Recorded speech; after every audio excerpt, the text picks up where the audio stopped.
मेरा नाम कौशलेंद्र यादव है। मैं एक सॉफ्टवेयर इंजीनियर हूँ। आप लोगों को एक्चुअली हमारे क्लासेस स्टार्ट हैं, तो बेसिक फंडामेंटल जानने से पहले मुझे ये जान लेना चाहिए कि एक्चुअली हम डॉट नेट फ्रेमवर्क पर काम करेंगे। और डॉट नेट फ्रेमवर्क होता क्या है, इसके बारे में जानना बहुत ज़रूरी है। पहले इसको जान लेते हैं कि ये डॉट नेट फ्रेमवर्क है क्या एक्चुअली। तो इसके बारे में हम लोग जान लेते हैं। तो हम लोग शुरू करते हैं कि डॉट नेट फ्रेमवर्क एक्चुअली है क्या। तो यहाँ पर आप लोग देख रहे हैं कि डॉट नेट फ्रेमवर्क की डिफिनीशन दी हुई है, तो उसको मैं समझाने की कोशिश कर रहा हूँ। Dot net framework is a framework to develop software applications. Dot net framework एक फ्रेमवर्क है जिस पर हम सॉफ्टवेयर एप्लीकेशंस डेवलप करते हैं। It is designed and developed by Microsoft and the first beta version released in 2000. .NET framework ये जो है माइक्रोसॉफ्ट ने रिलीज़ किया है। और कब रिलीज़ किया है? ये 2000 में रिलीज़ किया है। तो .NET फ्रेमवर्क एक हमारा फ्रेमवर्क है जिस पर हम सॉफ्टवेयर एप्लीकेशंस बनाते हैं। इसको डिज़ाइन किया है माइक्रोसॉफ्ट ने, और ये जो रिलीज़ हुआ है ये 2000 में रिलीज़ हुआ था। और इसकी बेसिक जान लेते हैं कि और क्या है इसमें। It is use to develop applications for web, Windows phone. Moreover it provides a broad range functionality and supports. मतलब ये जो वेब डॉट नेट फ्रेमवर्क है, इसके थ्रू हम एप्लीकेशंस डेवलप करते हैं, जैसे कि वेब एप्लीकेशन हो गया, विंडोज़ एप्लीकेशन हो गया, फ़ोन एप्लीकेशन हो गया, और भी बहुत कुछ, गेमिंग एप्लीकेशन हो गया। ये इसकी जो फंक्शनैलिटी है ये ब्रॉड रेंज पर बहुत काम करती है। इसमें बहुत सारे मतलब फंक्शनैलिटीज़ दिए रहते हैं जिसमें कि हम अपने एप्लीकेशन को बहुत ही रिच बना सकते हैं। और इसका सपोर्ट भी बहुत अच्छा आता है, जिसमें कि हम अपने एप्लीकेशन में किसी भी टाइप का एलिमेंट्स, और वेब एप्लीकेशन में किसी टाइप की स्टाइल शीट बना सकते हैं, डिज़ाइन कर सकते हैं, जिसके थ्रू हम अपना इंटरफेस इंटरेक्टिव बना सकते हैं। और विजुअल भी बहुत अच्छा ही होगा। तो डॉट नेट फ्रेमवर्क को हम लोग बेसिक से जान लेते हैं कि डॉट नेट फ्रेमवर्क ज़रूरी क्यों है हमारे लिए। This framework contain a large number of class libraries known as framework class library FCL। हाँ, इसमें एक फ्रेमवर्क क्लास लाइब्रेरी होती है, उसको FCL के नाम से जानते हैं, जिसके थ्रू हम अपने डेवलपमेंट में इस लाइब्रेरी को यूज़ करके अपना एप्लीकेशन बहुत ही अच्छा बना सकते हैं, बहुत ही interactive. The software program written in dot net. जो ये सॉफ्टवेयर प्रोग्राम सब बनाते हैं उसको कहाँ पर लिखते हैं? डॉट नेट फ्रेमवर्क पर लिखते हैं। Dot net framework executed in execution environment. जो हमारा जो एप्लीकेशन होता है वो रन करता है एग्जीक्यूशन इन्वायरमेंट में, this is called as CLR। CLR stand for common language runtime. यहाँ पर बहुत सारी लैंग्वेज का एक कलेक्शन होता है। यहाँ पर एक कलेक्शन का एक रन टाइम इन्वायरमेंट दिया जाता है। यहाँ पे बहुत सारी लैंग्वेजेस रन कर सकती हैं एक साथ में। तो ये बहुत ही अच्छा यहाँ पर डॉट नेट प्रोवाइड कराया है हमारा आईडी में। तो यहाँ पर बहुत सारी लैंग्वेज हम एक साथ रन कर सकते हैं। these are the core and essential part of the .NET framework। जो CLR, FCL और CLR है, ये बहुत ही मतलब रिच लुक देते हैं अपने डेवलपर को। जब भी डेवलपर काम करता है इनमें, तो इसके थ्रू बहुत ही उसको इजी और अच्छा एक्सपीरियंस होता है कि हम एप्लीकेशन जब डेवलप करते हैं तो इसका बहुत ही एक कह सकते हैं कि बहुत बहुत ही उम्दा एक्सपीरियंस होता है इसके थ्रू, FCL और CLR के थ्रू। FCL मतलब यहाँ पर बहुत सारे क्लासेस लाइब्रेरीज दी रहती है। एक बहुत बड़ी लाइब्रेरी होती है जिसके थ्रू हम अपने एप्लीकेशन को क्रिएट कर सकते हैं। और CLR के थ्रू यहाँ पर एक रन टाइम एनवायरनमेंट रहता है और जिसको हम CLR बोलते हैं, कॉमन लैंग्वेज रन टाइम। यहाँ पर बहुत सारी लैंग्वेजेस एक साथ रन कर सकते हैं। This framework provides various services like memory management, networking, security, and type safety। मतलब यहाँ इस फ्रेमवर्क में, डॉट नेट फ्रेमवर्क में बहुत बहुत ही सर्विसेज प्रोवाइड कराता है, जैसे कि मेमोरी मैनेजमेंट, नेटवर्किंग। यहाँ पर मेमोरी मैनेजमेंट भी होता है और नेटवर्किंग का जो काम होता है, जैसे कि सिग्नल्स वगैरह कैसे बनाए जाते हैं, क्या होता है नेटवर्किंग में, कैसे डेटा को रिसीव किया जाता है, कैसे डेटा को सेंड किया जाता है, उसका सारा काम यहाँ पर होता है। सिक्योरिटी, यहाँ पर सिक्योरिटी भी बहुत ही टाइट सिक्योरिटी लगाई जाती है अपने एप्लीकेशन में, मतलब हमारा एप्लीकेशन किसी प्रकार से हैक ना हो सके, उस टाइप की सिक्योरिटी लगाई जाती है। और यहाँ पर ये एक टाइप सेफ्टली लैंग्वेज है। ये टाइप सेफ्टली लैंग्वेज मैं पहले ही बता चुका हूँ। टाइप सेफ्टली लैंग्वेज वो लैंग्वेज है जो, मतलब जैसे कि हम कैसे कि भी कैश सेंसिटिव या जब भी कोई असाइनमेंट करते हैं तो उसमें क्या है कि अगर इंटीजर में कोई स्ट्रिंग अगर असाइन कर रहे हैं तो उसमें स्ट्रिंग इंटीजर में नहीं जाएगी। तो यहाँ पर बहुत ही टाइप सेफ्टली लैंग्वेज है, इंटीजर में इंटीजर ही जाएगा, स्ट्रिंग नहीं जा सकती। उसके लिए हमारे पास बहुत सारे मेथड्स हैं जिसके थ्रू हम कन्वर्ट करके इंटीजर में स्ट्रिंग को इंटीजर में कन्वर्ट करते हैं, देन हम इंटीजर में पुट कर सकते हैं। तो यहाँ पर जब भी हम काम करते हैं तो मुझे बहुत ही अच्छा एक्सपीरियंस होता है कि एक्चुअली कोई भी काम करते हैं तो उसमें हमें अगर टाइप सेफ्टी लैंग्वेज है तो यहाँ पर बहुत एरर आने की कम चांस रखते हैं। जब हम लोग डिज़ाइन करते हैं तब हम लोगों को फेस करना पड़ता है, लेकिन जब भी हमारा एप्लीकेशन रियल टाइम में जाता है तो वहाँ पर बहुत ही कम आपको इशू देखने को मिलेंगे ही नहीं। ठीक है, तो dot net framework supports more than 60 programming languages. Dot net framework इतना बड़ा फ्रेमवर्क है जो कि 60+ प्रोग्रामिंग लैंग्वेज सपोर्ट करता है, such as C sharp, F sharp, visual basic dot net, J sharp, BC++, J script dot net, APL, COBOL, Perl, Oberon, ML, Pascal, Eiffel, Smalltalk, Python, Cobra, ADA, etcetera. मतलब इसमें बहुत सारी language हम develop कर सकते हैं एक single visual studio में, राइट। तो यहाँ पर बहुत ही रिच लुक मिलता है। यहाँ पर कोई भी डेवलपर आके, जैसे कि उसको डॉट नेट सी शार्प आता है, एफ शार्प नहीं आता है, तो सी शार्प पे काम कर सकता है। यदि किसी को सी शार्प नहीं आता है, एफ शार्प आता है, तो एफ शार्प पे ही इसी फ्रेमवर्क पर काम कर सकता है।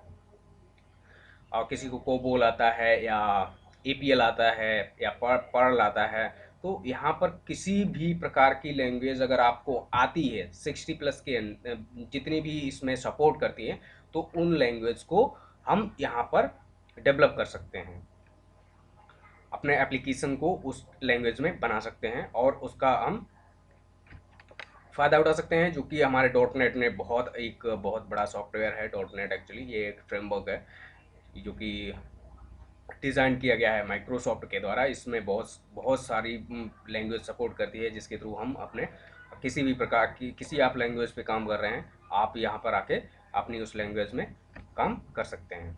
यहाँ पर कोई इशू नहीं होता है, ना ही एग्जीक्यूशन में और ना ही आपको आईडी में प्रॉब्लम होती है। तो यहाँ पर क्या क्या होता है कि बहुत सारे कंपाइलर्स एक्चुअली काम कर रहे होते हैं साथ ही साथ में।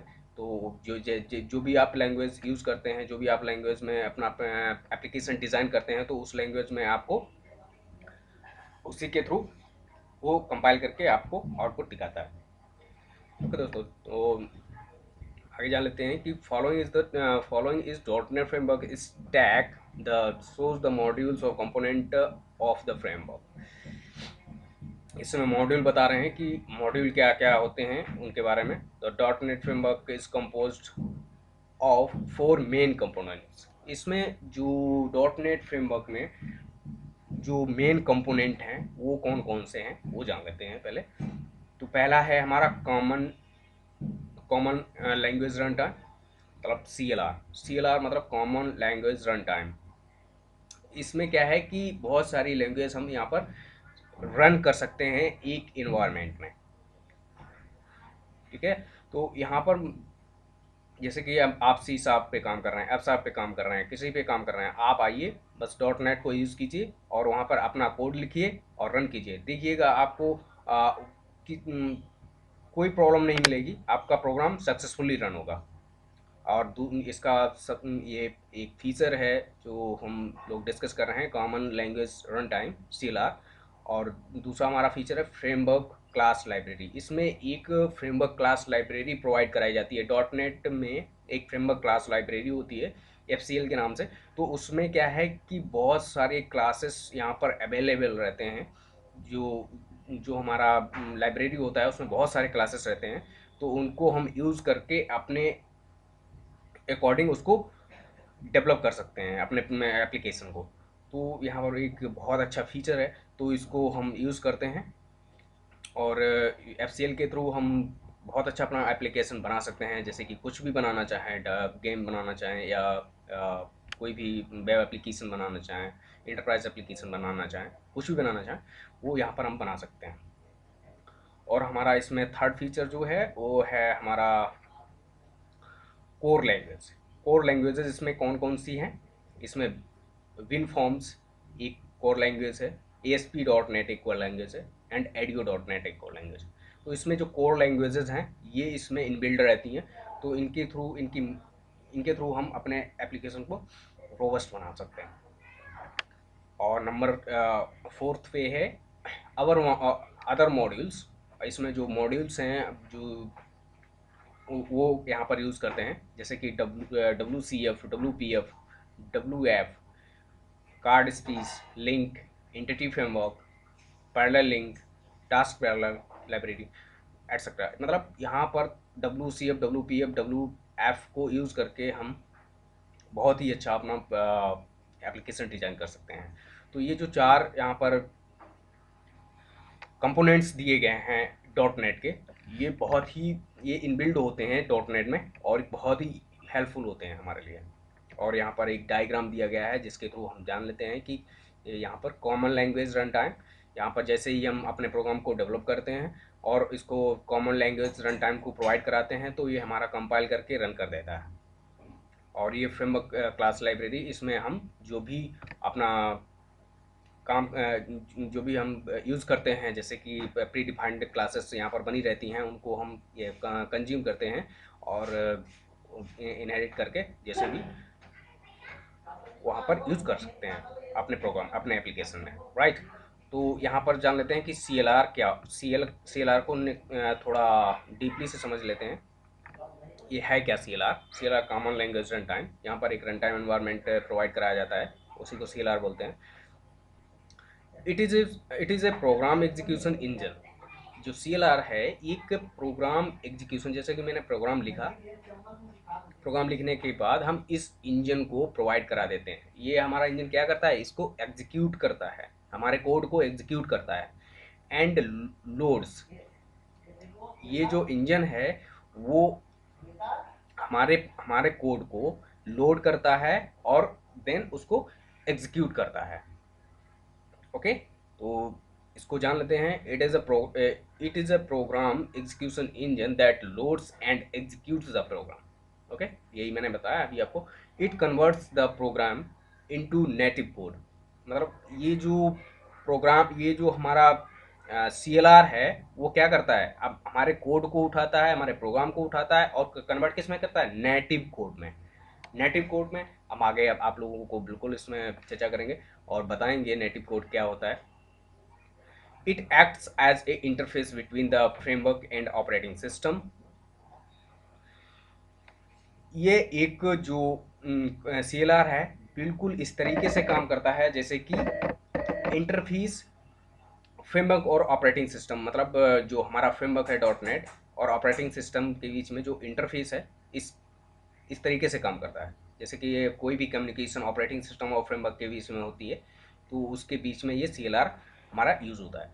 CLR जब डॉट नेट पे क्या है कि जब भी CLR यूज़ होगा कि जैसे कि मैंने फ्रेमवर्क पर अपना कोई भी एप्लीकेशन बनाया, एप्लीकेशन को रन कराने के लिए मुझे CLR चाहिए। CLR क्या है कि ये नेटिव कोड में कन्वर्ट करेगा। नेटिव कोड कन्वर्ट करने के बाद में ये ऑपरेटिंग सिस्टम को दे देगा और ऑपरेटिंग सिस्टम इसको अंडरस्टैंड करेगा कि ये क्या है एक्चुअली, मशीन लैंग्वेज में लिख के कन्वर्ट करने लायक है क्या है। ऑपरेटिंग सिस्टम समझ लेता है कि ये एक्चुअली किस लैंग्वेज में लिखा गया है और उसको वो क्या करेगा, नेटिव लैंग्वेज को यूज़ करके अपने अकॉर्डिंग उसको आउटपुट प्रोवाइड करा देगा।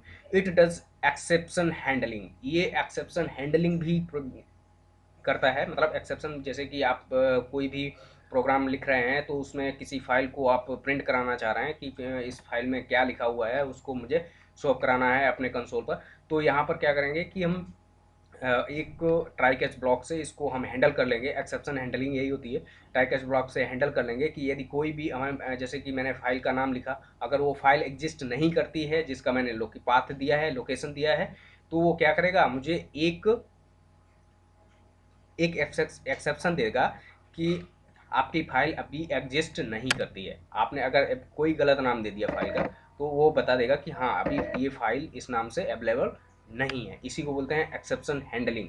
तो आप क्या कर सकते हैं, उसको हम जैसे कि हम एक्सेप्शन हैंडलिंग करते हैं तो ट्राई कैच ब्लॉक लगा के उसको हम एक्सेप्शन को अपने थ्रो कर लेते हैं और हम मुझे एक मैसेज मिल जाता है कि यहाँ पर क्या इशू, एक्चुअली क्या इशू आ रहा है। तो उस इशू को रिजॉल्व, जब जब मुझे ये पता चल जाता है कि क्या इशू आ रहा है तो उस इशू को रिजॉल्व करने में बहुत ही हेल्प मिल जाती है कि हाँ अच्छा अच्छा ये प्रॉब्लम है। अगर फाइल एग्जिस्ट नहीं कर रही है तो मुझे दूसरी फाइल का लोकेशन देना होगा या वो फाइल मुझे क्रिएट करनी होगी उस नाम से।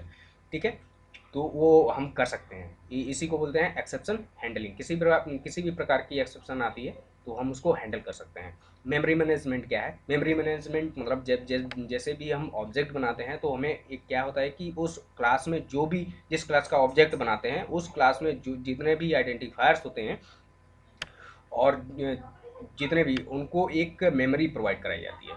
और उस मेमोरी को मैनेज करने के लिए यहाँ पर एक मेमोरी मैनेजमेंट का टूल होता है जिसके थ्रू हम मेमोरी को मैनेज कर सकते हैं। जैसे कि कोई भी ऐसा लीक मेमोरी होगी तो उस लीक मेमोरी को कैसे रिड्यूस करना है, कैसे हटाना है, वो गार्बेज कलेक्टर का काम होता है। तो गार्बेज, यहाँ पर गार्बेज कलेक्शन भी है, यहाँ पर गार्बेज कलेक्शन का काम होता है जो कि हमारी जो मेमोरी लीक हो गई है उस मेमोरी को उस मेमोरी को अगर अगर लीक मेमोरी रखी रहेगी तो वो कंज्यूम करे रहेगी। अगर उसको हटाया ना जाए तो ऐसे पूरी मेमोरी भर जाएगी तो हमारा प्रोग्राम कहाँ रन करेगा। तो उस मेमोरी को गार्बेज कलेक्टर जब चलता है तो क्या करता है कि जो भी लीक मेमोरी है उस मेमोरी को रिलीज़ कर देता है। तो इसके थ्रू हम बहुत ही अपना रिच एप्लीकेशन क्रिएट कर सकते हैं। मतलब जब हमारे पास मेमोरी होगी पर्याप्त मात्रा में तो क्या होगा कि जैसे हम कोई चीज़ रन करते हैं तो वो जल्दी से रन हो जाएगी, फास्ट रन होगी, right. More over it is provide security. यहाँ पर सिक्योरिटी भी प्रोवाइड कराई जाती है कि मेरे एप्लीकेशन में ऐसा कोई लूप होल ना हो जिसके थ्रू कोई भी हमारा एप्लीकेशन को हैक कर सके। तो यहाँ पर एक सिक्योरिटी भी प्रोवाइड कराई जाती है। और टाइप सेफ्टी बता ही चुका हूँ। टाइप सेफ्टी मतलब अगर इंटीजर में अगर स्ट्रिंग रख रहे हैं तो बिल्कुल आप नहीं रख सकते हैं। उसके लिए मुझे कन्वर्ट करना पड़ता है पहले इंटीजर में, देन हम इंटीजर को इंटीजर में रख सकते हैं। Inter operability and portability. Portability means आप जानते हैं कि आप इस कोड को एक मतलब कहीं भी ले जा सकते हैं अपने पेन ड्राइव में और वहाँ दूसरे मशीन पर रन करा सकते हैं through the dot net framework. पहले डॉट नेट फ्रेमवर्क को मुझे इंस्टॉल कर लेना होता है और देन रन करता है। The a list of CLR components are given below. मतलब CLR का जो हमारा आर्किटेक्चर है वो दिया गया है। क्या है आर्किटेक्चर, पहले मैं समझ लेता है। क्लास लोडर, क्लास लोडर यहाँ पर जब भी हम एक कोड लिखते हैं तो क्या होता है कि क्लास एक जब भी हम रन कराते हैं तो सबसे पहले हमारा क्लास लोडर चलता है। क्लास लोडर में क्या होता है कि ये लोड करता है, जो भी हमारा कोड है उसको लोड कर लेता है, देन उसको फर्दर एग्जीक्यूट करता है। IL2 नेटिव कंपाइलर मतलब जो भी हमारा कंपाइलर है वो नेटिव में कन्वर्ट करता है। कोड मैनेजर, गार्बेज कलेक्टर, यहाँ पर गार्बेज कलेक्टर है। सिक्योरिटी इंजन भी यहाँ पर काम करता है। डिबग इंजन भी होता है, डिबग भी कर सकते हैं। टाइप चेकर भी होता है कि टाइप मिसमैच तो नहीं हो रहा है। और एक्सेप्शन मैनेजर, इंटीजर में इंटीजर, टाइप चेकर में इंटीजर रख रहे हैं या नहीं रख रहे हैं, स्ट्रिंग में स्ट्रिंग रख रहे हैं कि नहीं रख रहे हैं। अगर कोई भी प्रॉब्लम आती है तो टाइप चेकर बता देता है कि आपने ये प्रॉब्लम है यहाँ पर, वो एरर दे देता है। तो उस एरर को हम लोग दूर कर लेते हैं थ्रू द मेथड्स। तो एक्सेप्शन मैनेजर क्या करता है? एक्सेप्शन मैनेजर मैंने आपको बताया है कि मैं जब ट्राइप क्वैश ब्लॉक को लगाते हैं तो उसके थ्रू हम इस एक्सेप्शन को हैंडल कर लेते हैं, और एक थ्रोज कीवर्ड के थ्रू भी हैंडल कर लेते हैं। थ्रेड सपोर्ट क्या होता है? यहाँ पर थ्रेड सपोर्ट का पूरा सपोर्ट मिलता है। जैसे कि हम किसी एप्लीकेशन को बना रहे हैं, उसमें रन कंकरेंटली मुझे बहुत सारे एक साथ ही अपने एप्लीकेशन पर बहुत सारे, जैसे कि टाइमिंग हो गया, जब भी कोई हम गेम बना रहे होते हैं ना, तो गेम बना रहे में गेमिंग में क्या होता है कि प्लेयर मूव भी कर रहा होता है और गोली भी चला रहा होता है और टाइम भी चल रहा होता है उधर। तो सारी चीज़ों को एक साथ रन कराने के लिए मुझे थ्रेड का सपोर्ट चाहिए होता है। तो थ्रेड के थ्रू हम एक ही एप्लीकेशन में, एक ही प्रोग्राम में ये हम मल्टीपल थ्रेड्स लगा के अपने एप्लीकेशन को इंटरेक्टिबल और अपने अपने अकॉर्डिंग बना सकते हैं। COM marshallers base class library support, मतलब यहाँ पर एक बेस क्लास लाइब्रेरी प्रोवाइड कराई जाती है जिसके सपोर्ट से हम अपने प्रोग्राम को, अपने एप्लीकेशन को बहुत ही रिच बना सकते हैं। तो यहाँ पर हमने देख लिया है कि कॉमन लैंग्वेज रन टाइम में इतनी सारी चीज़ें रहती हैं। तो इन चीज़ों को आप अच्छे से देखिए और अच्छे से यहाँ पर आप समझ लीजिए। शायद जो चीज़ मैंने बताई हैं उन चीज़ों को ध्यान रखिए एकदम अच्छे से, और आपका ये जो भी प्रॉब्लम है और रिजॉल्व हो जाएगा। और यहाँ पर ऐप CL क्या होता है? CLR पढ़ लिया। देखिए डॉट नेट में दो दो बहुत ही इंपॉर्टेंट टॉपिक हैं, FCL और CLR। CLR क्या है कि कॉमन लैंग्वेज रन टाइम, वहाँ पर एक रन टाइम एनवायरनमेंट मिलता है।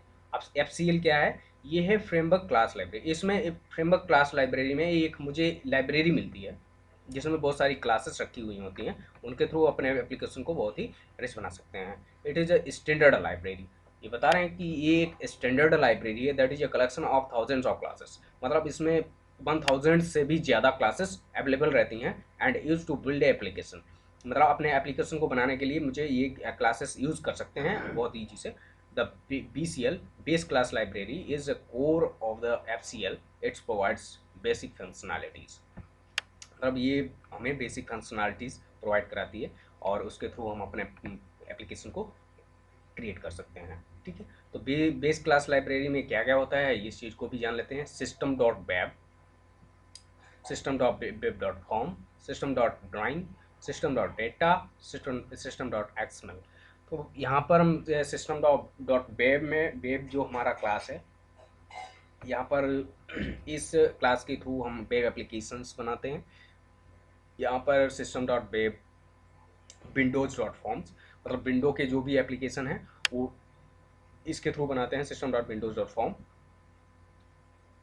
system.ड्राइंग, मतलब यहाँ पर हम जो भी कुछ क्रिएट करते हैं, आर्किटेक्चर करते हैं, तो इसके थ्रू हम system.ड्राइंग के थ्रू कर सकते हैं। system.data, डेटा को हैंडल कर लेते हैं, क्या किस तरीके से डेटा हैंडल करना है, कैसे फेच करना है, कैसे रिट्रीव करना है, कैसे सेव कराना है, वो सारा यहाँ से हम कर सकते हैं। system.xml के थ्रू हम अपने डेटा को XML के फॉर्मेट में रख के यूज़ कर सकते हैं। अब जो सिस्टम है, जो हम यूजिंग सिस्टम लिखते हैं, तो उसमें देखिए बहुत सारे हमारे क्लासेस बने हुए हैं, बहुत सारे। तो यहाँ पर क्या है, कलेक्शन भी प्रोवाइड कराया जाता है। कलेक्शन मतलब एक मल्टीपल काम होते हैं, वो एक सिंगल ही यूनिट में हो जाता है। उस कलेक्शन जैसे कि multiple object put in single object, put in single reference variable, तो यहाँ पर कलेक्शन का यूज़ होता है। मल्टीपल मतलब बहुत सारे ऑब्जेक्ट एक single object single reference variable में रख लेते हैं, वहाँ पर कलेक्शन का यूज़ होता है। कॉन्फ़िगरेशन, यहाँ पर कॉन्फ़िगरेशन का एक क्लास दिया गया है। और डायग्नोस्टिक्स, मतलब कुछ भी मुझे रिसर्च करना है, कुछ भी सर्च करना है, और जो भी करना है या डायग्नोस्टिक के थ्रू कर सकते हैं। ग्लोबलाइजेशन हो गया, IO हो गया, मतलब इनपुट आउटपुट के थ्रू जो भी हमारा इनपुट आउटपुट के थ्रू जो भी हमारी प्रॉब्लम्स हैं, जैसे कि मुझे प्रिंट कराना है या सेव कराना है या कुछ भी कराना है, या मुझे यूजर से इनपुट लेना है, वो इसमें इस IO लाइब्रेरी में रखा रहता है। .NET और नॉट नेट, यहाँ पर नेटवर्किंग के थ्रू जो भी नेटवर्क के प्रॉब्लम्स हैं, जैसे कि डेटा को फीस करना, सिग्नल्स वगैरह जो भी हमारा होता है, वो यहाँ से कर सकते हैं। रेफ्लेक्शंस हैं, रिसोर्सेस हैं, जैसे कि रिसोर्सेस हमारे प्रिंटर हो गया, उनको यूज़ कर सकते हैं। सर्विस प्रोसेस, सिक्योरिटी है, सिक्योरिटी लगा सकते हैं। सर्विस प्रोसेस यहाँ पर जो भी हमारा प्रोसेस का सर्विस होता है वो हम यहाँ पर यूज़ कर सकते हैं। टेक्स्ट, यहाँ पर टेक्स्ट फॉर्मेट में लिख सकते हैं। थ्रेडिंग आप कॉन्सेप्ट बता ही चुके हैं। जब भी हम गेमिंग वगैरह बनाते हैं या कोई ऐसा एप्लीकेशन बनाते हैं जिसके थ्रू हमें एक ही एप्लीकेशन में बहुत सारे एक ही साथ कंकरेंट एग्जीक्यूशन कराने पड़ते हैं, तो वहाँ पर हम थ्रेडिंग का कॉन्सेप्ट यूज़ करते हैं। रन टाइम में हमें रन टाइम प्रोवाइड कराया जाता है, जिसके थ्रू हम अपनी लैंग्वेज को वहाँ पर रन कर सकते हैं। इंटर ऑफ सर्विसेज, यहाँ पर इंटर ऑफ सर्विसेज का प्रोग्राम यूज़ कर सकते हैं। रिमोटिंग का यूज़ कर सकते हैं। सीरियलाइजेशन का यूज़ कर सकते हैं। सीरियलाइजेशन क्या होता है? जब भी हम नेटवर्क पे अपने डेटा को भेजते हैं, जब भी नेटवर्क, यहाँ पर देखिएगा कि सीरियलाइजेशन का काम क्या होता है। जब भी हम नेटवर्क पर डेटा भेजते हैं तो उसके लिए मेरा डेटा सीरियलाइज वे में होना चाहिए, डी सीरियलाइज नहीं होना चाहिए। अगर डी सीरियलाइज होगा तो हमारा डेटा वहाँ पर जाएगा नहीं। अब पहले उसको मुझे सीरियलाइज करना पड़ता है डेटा को, कि वो एक सीरियल वे में ही जाएगा, अदरवाइज यहाँ पर प्रॉब्लम आ जाएगी। तो यहाँ पर मुझे बहुत सारे क्लासेस दिए गए हैं जिसकी मदद से हम क्या कर सकते हैं, अपने अपने एप्लीकेशन को रोबस्ट एप्लीकेशन बना सकते हैं। यहाँ पर मुझे FCL में दिया गया था, CLR में दिया गया था विन फॉर्म। विन फॉर्म क्या है एक्चुअली? विन फॉर्म हमारा जो .NET फ्रेमवर्क में टॉपिक थे कि कोर लैंग्वेजेस में विन फॉर्म्स था। ओके, विन फॉर्म्स क्या होता है इसके बारे में जान लेते हैं। विन फॉर्म्स होता है, Windows form is a smart client technology for .NET framework. It set of managed library that simplify common application tasks such as reading and writing to the file system। इसमें क्या क्या है कि ये एक smart technology Windows form है। Win form का मतलब होता है फुल फॉर्म विंडोज फॉर्म, मतलब ये एक स्मार्ट टेक्नोलॉजी है .NET फ्रेमवर्क की। यहाँ .NEट फ्रेमवर्क की स्मार्ट क्लाइंट टेक्नोलॉजी है, जिसके थ्रू हम अपने एप्लीकेशंस को सिंप्लीफाई कॉमन यूज़ कर सकते हैं, कॉमनली सिंप्लीफाई यूज़ कर सकते हैं। और यहाँ पर रीडिंग राइटिंग फाइल को, जैसे कि रीड करना है या राइट करना है, इसके थ्रू हम विंडोज़ फॉर्म के थ्रू रीड राइट कर सकते हैं। ये हमारे पास एक क्लाइंट टेक्नोलॉजी होती है, इसके थ्रू हम ये सारे काम कर सकते हैं, रीड राइट वगैरह, और सिंप्लीफाई एप्लीकेशंस, मतलब एप्लीकेशन को सिंपली बना लेते हैं। ASP.NET क्या होता है? ASP.NET क्या होता है? ASP.NET is a web framework designed and developed by Microsoft. ASP.NET क्या है कि एक वेब फ्रेमवर्क है। इसमें मतलब वेब एप्लीकेशन जब बनाते हैं तो इस फ्रेमवर्क के थ्रू बना लेते हैं। जैसे कि हमारे पास कोई भी वेबसाइट बनानी है तो हम ASP.NET के थ्रू बना लेते हैं, जो कि हमें माइक्रोसॉफ्ट ने प्रोवाइड कराया है। It is to develop website, web application, web services. Website भी बना सकते हैं, वेब एप्लीकेशन बना सकते हैं, वेब सर्विसेज भी कर सकते हैं। और it provides A fantastic integration of HTML, CSS and JavaScript. ये मुझे एक बहुत ही अच्छा इंटीग्रेशन प्रोवाइड करता है, जिसमें HTML, CSS, जावास्क्रिप्ट का यूज़ होता है। It was first release in January 2002। ये 2002 में जनवरी में रिलीज हुआ था। ये हमारी कोर लैंग्वेज का थर्ड पार्ट है, ADO.NET। ADO.NET क्या है इसको जान लेते हैं। ADO.NET is a module of .NET framework. ये .NET फ्रेमवर्क का एक मॉड्यूल है which is used to establish a connection between application and data source। मतलब ADO.NET के थ्रू हम कनेक्शन को इस्टेब्लिश करते हैं। जैसे कि मुझे किसी डेटाबेस से कनेक्शन करना है तो किसके थ्रू करेंगे? ADO.NET के थ्रू हम अपने कनेक्शन को कर सकते हैं, और अपना जो भी हमारी क्वेरीज वगैरह हैं वो हम चला सकते हैं, फायर कर सकते हैं। और हमारा अपना जैसे कि डेटा को सेव करना है, अपडेट करना है, डिलीट करना है, रिट्रीव करना है, कुछ भी करना है, यहाँ पर हम ADO.NET के थ्रू कर सकते हैं। and data source can be such as SQL Server and XML. edu.net consist of classes that can be used to connect, retrieve, insert and delete data. Okay, मतलब यहाँ पर हम edu.net के through retrieve, insert, delete data कर सकते हैं। तो edu.net एक बहुत ही अच्छा हमारा मॉड्यूल है जिसके थ्रू हम डेटाबेस रिलेटेड जो भी हमारा काम होता है वो हम edu.net के थ्रू करते हैं। WPF ये हमारा अदर मॉड्यूल्स हैं, अदर मॉड्यूल्स में आते हैं, जैसे कि मुझे डॉट नेट की जो 4 कंपोनेंट्स थे उनमें से ये भी है। और डॉट नेट में 4 कंपोनेंट्स कौन कौन से थे मैं आप रिवीजन कर लेते हैं। FCL था, CLR था, कॉमन लैंग्वेजेस थी जैसे कि dot net, ASP.NET, SP.NET, WinForms, edu.net, और जो अदर हमारे मॉड्यूल्स थे वो WPF आ जाते हैं, window presentation foundation.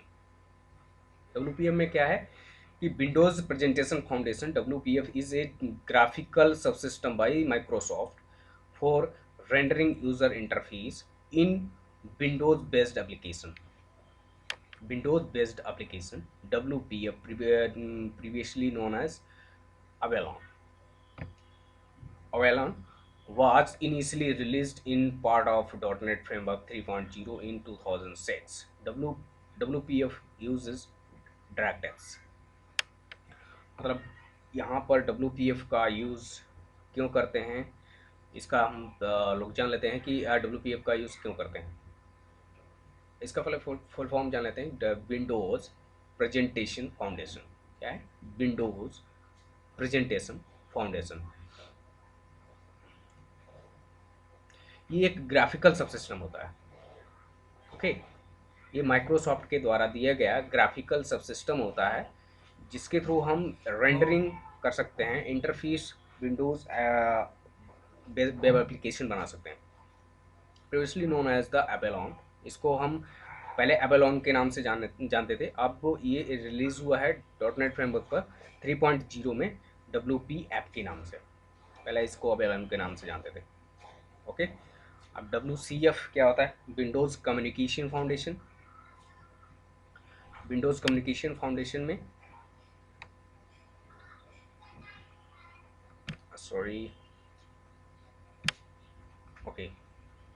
Windows communication foundation में क्या होता है? It is a framework of building service oriented application using WCF। You can send data as a synchronous message from one service endpoint to another. मतलब ये communication, WCF होता है communication करने के लिए, कम्युनिकेशन को बिल्डअप करता है। जैसे कि मुझे किसी सिस्टम से, किसी सर्वर से इंटरेक्ट करना है तो यहाँ पर हम WCF का यूज़ करते हैं। It is a framework building services oriented application using WCF। You can send data as a synchronous messages. मतलब जब भी हम कोई भी मैसेजेस भेजते हैं, 1 बाय 1 मैसेज, मतलब एक साथ बहुत सारी मैसेज भेजते हैं, तो उसको हम service endpoint to another, मतलब अपने अपने लैपटॉप से, अपने मोबाइल से किसी दूसरे पर भेजना है तो हम WCF के थ्रू भेजते हैं। WCF के थ्रू हम इसकी कोडिंग वगैरह करते हैं। ओके, यहाँ पर जो भी कम्युनिकेशन का हमारा कम्युनिकेशन का जो भी हमारा कनेक्शन बनता है वो WCF के थ्रू बनता है। WF क्या है? Work flow foundation. Work flow foundation में क्या है कि Windows work flow foundation is Microsoft technology that provides N API। मतलब ये WF है, वर्क फ्लो फाउंडेशन है, जो माइक्रोसॉफ्ट ने ये टेक्नोलॉजी प्रोवाइड कराई है और इसमें हमारी APIs वर्क करती हैं। API क्या है इसके बारे में हम जान लेते हैं। in process workflow engine and the reustable designer to implement long running processes as workflow within .NET application।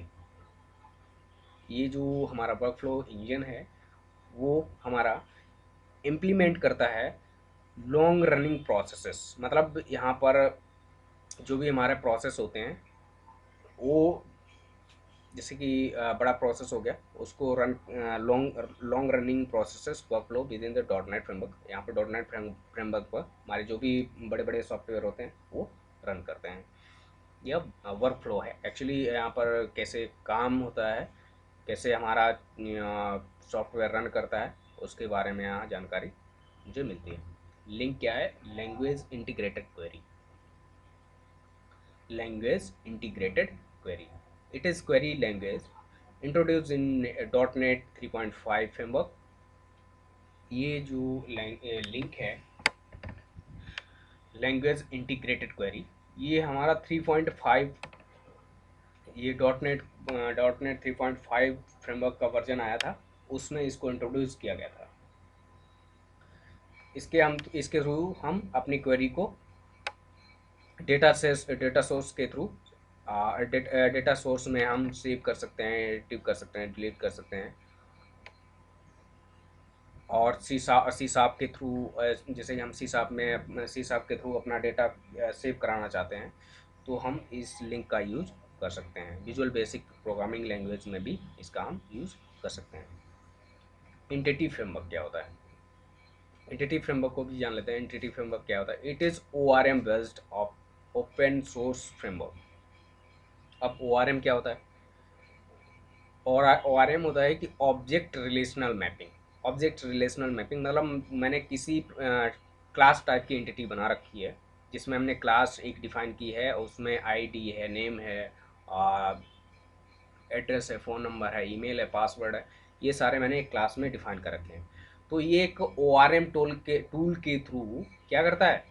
Database में सेव करता है। ये ओ आर एम टूल, पहले जो भी हमारी एंटिटी होगी, पहले ओ आर एम को मिलेगी। ORM क्या करेगा? उसको पकड़ेगा और समझेगा कि ये क्या क्या है, और उसको स्ट्रक्चर्ड क्वेरी लैंग्वेज में कन्वर्ट करेगा, देन उसको डेटाबेस में सेव करा पाएगा। तो ORM का बहुत बड़ा रोल रहता है। जब भी हम लोग एप्लीकेशन बनाते हैं, तो एप्लीकेशन में हम क्या करते हैं कि एक्चुअली सारी चीज़ हम ऑब्जेक्ट ओरिएंटेड के थ्रू हैंडल करते हैं। तो वहाँ पर ऑब्जेक्ट ओरिएंटेड पहले मुझे क्लास बनानी पड़ती है, उसके थ्रू हैंडल क्लास बनाते हैं, उसमें एंटिटी का सारा प्रॉपर्टीज़ लिखते हैं, और वो वहाँ पर काम करता, प्रॉपर्टीज़ को सेव करने के लिए काम में आता है ORM टूल। तो एक बहुत अच्छा ये टूल है, और जावा में इसको हाइबरनेट के नाम से जानते हैं, दैट्स इट। और यहाँ पर हम ORM टूल के नाम से, एंटिटी फ्रेमवर्क के नाम से जानते हैं। ठीक है, पैरेलल लिंक। अब जो भी हमारा डेटा है पैरेलली लिंक करेगा। पैरेलली मतलब हम सेव करा सकते हैं, मतलब वन टाइम में मल्टीपल एंटिटीज सेव कर सकते हैं। एक बार समझ लेते हैं। पैरेलल लिंक और P link is a parallel implementation of link to object. It combines the simplicity and readability of link and provides the power of the parallel programming. यहाँ पर पैरेलल प्रोग्रामिंग का एक्चुअली कॉन्सेप्ट है, मतलब एक ही समय में मैं कितनी एंटिटीज़ को सेव कर सकते हैं, ये बहुत सारी एंटिटीज़ को सेव कर सकते हैं। ये कॉन्सेप्ट इसमें पैरेलल लिंक में दिया गया है, और कुछ नहीं। ओके, तो गाइस हमारा ये डॉट नेट, आई होप आपको ये लेक्चर पसंद आया होगा। यदि यहाँ पर डॉट नेट का जो भी बेसिक कॉन्सेप्ट था सारा मैंने बता दिया है, और सारा आप बस एक बार रिवीजन कर लीजिए, और मिलते हैं नेक्स्ट लेक्चर में। तब तक के लिए गुड बाय।